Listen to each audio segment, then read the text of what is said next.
AP CM Chandrababu కుటుంబ సమేతంగా విదేశీ పర్యటనకు వెళ్లారు.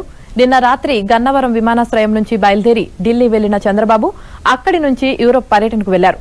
చంద్రబాబుతో పాటు ఆయన సతీమణి భువనేశ్వరి, మంత్రి లోకేష్ దంపతులు వెళ్లారు.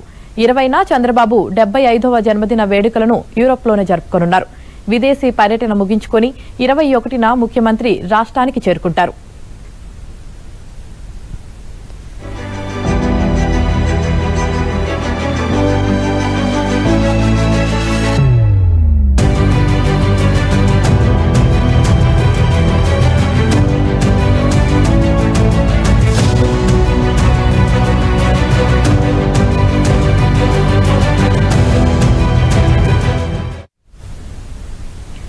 తెలంగాణ సీఎం రేవంత్ రెడ్డి జపాన్ లో పర్యటిస్తున్నారు. ఇవాళ రేపు టోక్యోలో పలు కంపెనీల ప్రతినిధులతో భేటీ కానున్నారు.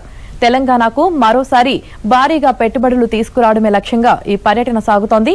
ఇవాళ టోక్యోలో Sony group, Japan International Cooperation Agency, JETRO, Japan bio industry association, అలాగే వివిధ సంస్థలతో నిర్వహించే సమావేశాల్లో పాల్గొంటారు. సాయంత్రం తోషిబా ఫ్యాక్టరీని సీఎం రేవంత్ సందర్శిస్తారు.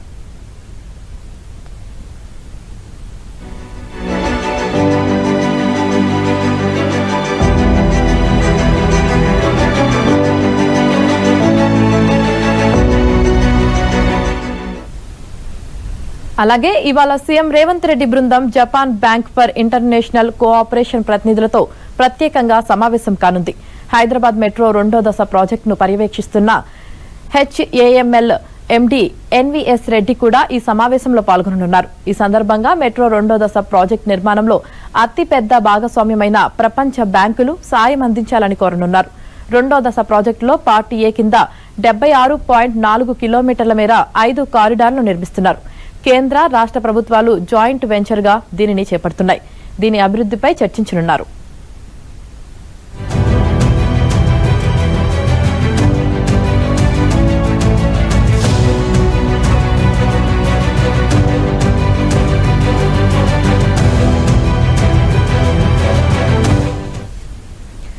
రేపు టోక్యోలో ఉన్న గాంధీ విగ్రహానికి సీఎం రేవంత్ పుష్పాంజలి ఘటిస్తారు. తర్వాత టోక్యో గవర్నర్ తో సీఎం రేవంత్ రెడ్డి మర్యాద పూర్వక సమావేశమవుతారు.